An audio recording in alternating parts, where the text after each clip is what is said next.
हाय बेचारी बहू। सरिता की शादी एक अच्छे परिवार में हुई है। उसका पति रोहन उसे बहुत प्यार करता है। घर में उसकी सास शांति और ननद मीनाक्षी भी है, जो सरिता के किसी काम में दखल अंदाजी नहीं करती।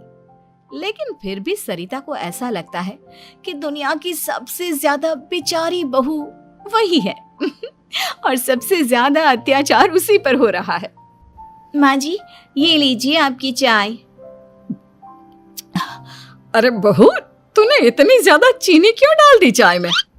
हाय हाय माँ जी, मैंने तो उतनी ही मीठी बनाई है जितनी मीठी आपको पसंद है। माँ जी, आपको तो मेरे हाथ की चाय अच्छी ही नहीं लगती। जब देखो कुछ न कुछ कमी निकाल ही देती हो। अरे बहू, तू एक बात के पीछे ही पड़ जाती है। मैंने ऐसा कब कहा कि तू रोज चाय खराब बनाती है? सरिता अपने कमरे में चली जाती है और फोन उठाकर अपनी माँ से बात करती है। हेलो माँ, कैसी हो आप? क्या कर रही हो? मैं तो ठीक हूँ, पर तू बता, तेरा मूड कैसा है? तेरी आवाज़ से लग रहा है कि कुछ तो हुआ है तेरे ससुराल में। अरे क्या बताऊँ माँ, यहाँ तो हर समय मेरे साथ बहुत बुरा व्यवहार होता है। मैंने अपनी सास के लिए इतनी अच्छी चाय बनाई, लेकिन मेरी सास चाय पीते ही मुझे 4 बातें सुना दी। बेटी, तू इतनी छोटी छोटी बातों पर ध्यान ही क्यों देती हो? तुम्हारी सास ने कुछ बोल भी दिया तो क्या हो गया, वो बड़ी है ना तुझसे। माँ ने इतना समझाया, लेकिन इस बात का सरिता पर कोई असर नहीं हुआ। अपनी बेचारी बहू की छवि वो बदलना ही नहीं चाहती। अगली सुबह सब नाश्ते की टेबल पर बैठकर नाश्ता कर रहे थे, तभी सरिता ने अपने पति से कहा, सुनिए जी, मुझे ना आज बाजार से कुछ सामान लेकर आना है। आज आप ऑफिस से आने के बाद मुझे लेकर चलना ना। भाभी, मुझे भी कुछ किताबें खरीदनी है। आप दोनों जा ही रहे हो तो मेरी किताबें भी ले आना। लो, अभी तो बात ही की है बाजार जाने की, तो एक फरमाइश आ गई। माँ जी, आप भी बता दो कुछ, और हाँ, मोहल्ले वालों से भी बोल दो अगर वो कुछ मंगवाना चाहते हो तो। बेचारी मीनाक्षी अपना सा मुंह लेकर रह गई। ये सब देखकर रोहन से चुप नहीं रह गया और वो गुस्से में बोला, सरिता, क्या हो गया है तुम्हें? मीनाक्षी ने तो सिर्फ किताबों के लिए बोला है। तुम्हें मीनाक्षी से इस तरह से बात नहीं करनी चाहिए। माफी मांगो उससे अभी। क्या? मैं माफी मांगू? दिन भर आपके घर के काम करूं मैं, आपकी और आपके घर वालों की बातें सुनूं मैं, और अब माफी भी मैं मांगू? ऐसा कभी नहीं हो सकता। ये बोलकर सरिता वहां से चली जाती है। एक दिन उनकी पड़ोसन घर आती है। अरे सरिता, क्या कर रही है? और क्या करूंगी भाभी जी, बस घर का काम ही कर रही हूँ। आप बताओ कैसे आना हुआ? अरे मैं तो तुम्हारा हालचाल पूछने आई थी, लेकिन तुम तो बिजी लग रही हो। कोई बात नहीं, मैं बाद में आ जाऊंगी। और क्या करूं भाभी जी, जब से शादी होकर आई हूं ना, बस काम ही कर रही हूँ। और इस घर में ना कोई मेरी कदर नहीं करता। पति है जो बस घर से ऑफिस, ऑफिस से घर। ननद को तो कॉलेज से फुर्सत नहीं। बची सास तो उनका सारा समय मेरी गलतियां निकालने में लग जाता है। अरे ये क्या कह रही हो सरिता? तुम्हारी सास तो पूरे मोहल्ले में तुम्हारी तारीफ करती फिरती है कि तुम बहुत अच्छी हो, पूरा घर तुम्ही ने संभाल रखा है। हाँ तो क्या हुआ, इसमें गलत क्या कहती हैं? सच्ची तो कहती हैं। मेरी मर्जी के बिना इस घर का पत्ता भी नहीं हिलता। शाम को जब रोहन घर आया तो उसने सबसे कहा, कल हम सबको मौसी जी के घर जाना है।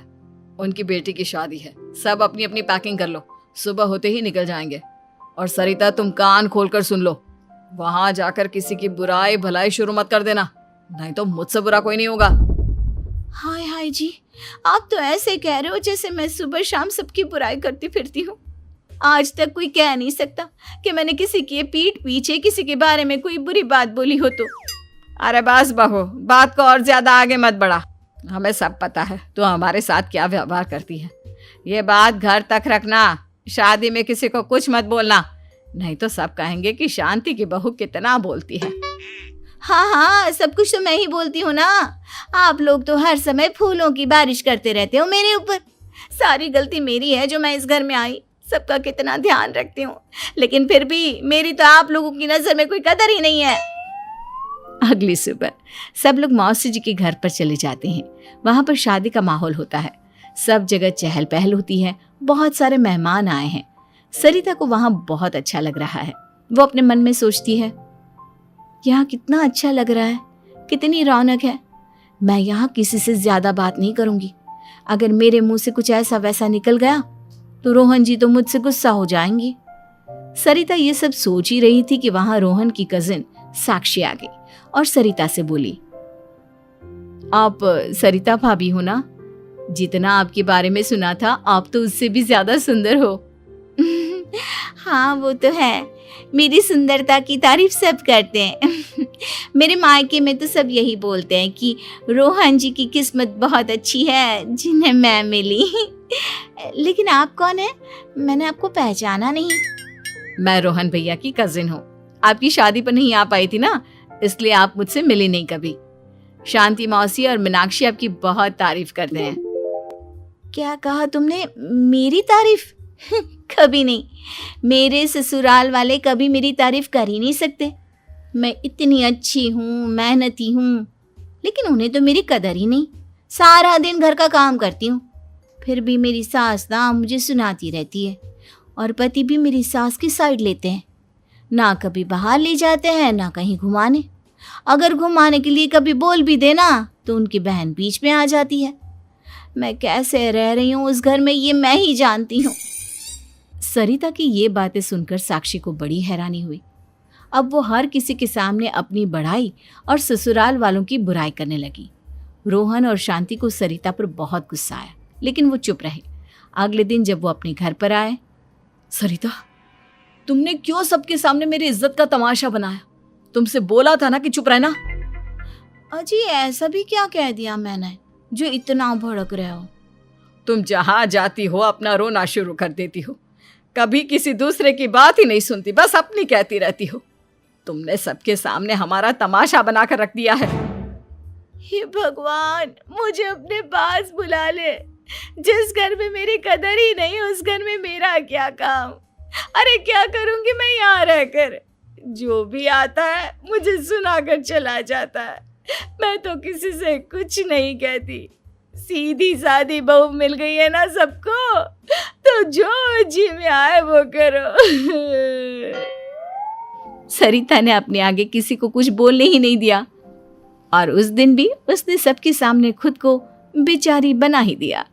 अगले दिन मीनाक्षी कॉलेज के लिए लेट हो रही थी, इसलिए वो हर काम जल्दी जल्दी कर रही थी। अपना नाश्ता लेने किचन में गई और पतीले में रखे गरम दूध को गिलास में डालने लगी। दूध का पतीला उसके हाथ से छूट गया और गरम गरम दूध उसके हाथ पर गिर गया। ओए माँ, हाय मेरा हाथ, माँ मेरा हाथ जल गया। मीनाक्षी की आवाज सुनकर सरिता दौड़ती हुई आई। ये क्या किया तुमने? तुम्हें नाश्ता चाहिए था तो मुझसे बोल देती, मैं क्या मना करती थी? अब पता नहीं कितने दिन की मुसीबत पाल ली तुमने। सरिता मीनाक्षी को उसके कमरे में ले गई और उसका बहुत ख्याल रखा। उसका इस तरह से ख्याल रखना शांति और रोहन को थोड़ा अजीब लगा। माँ, सरिता के दिमाग का भी कुछ पता नहीं। कल शादी में सबको इतना कुछ बोल कर आई है हमारे बारे में, और अब मीनाक्षी की कितनी अच्छी देखभाल कर रही है। ये ऐसा क्यों करती है? बेटा, तेरी बीवी की ना आदत हो गई है सबके सामने खुद को बेचारी दिखाने की, और आदत इतनी जल्दी नहीं बदलती। जब ये बोलना शुरू करती है तो रुकने का नाम ही नहीं लेती, इसलिए इसे पता ही नहीं चलता कि ये किसके सामने क्या बोली जा रही है। लेकिन दिल की बहुत अच्छी है। हमें भी अपना दिल बड़ा करके ये जैसी है इसे स्वीकार करना चाहिए।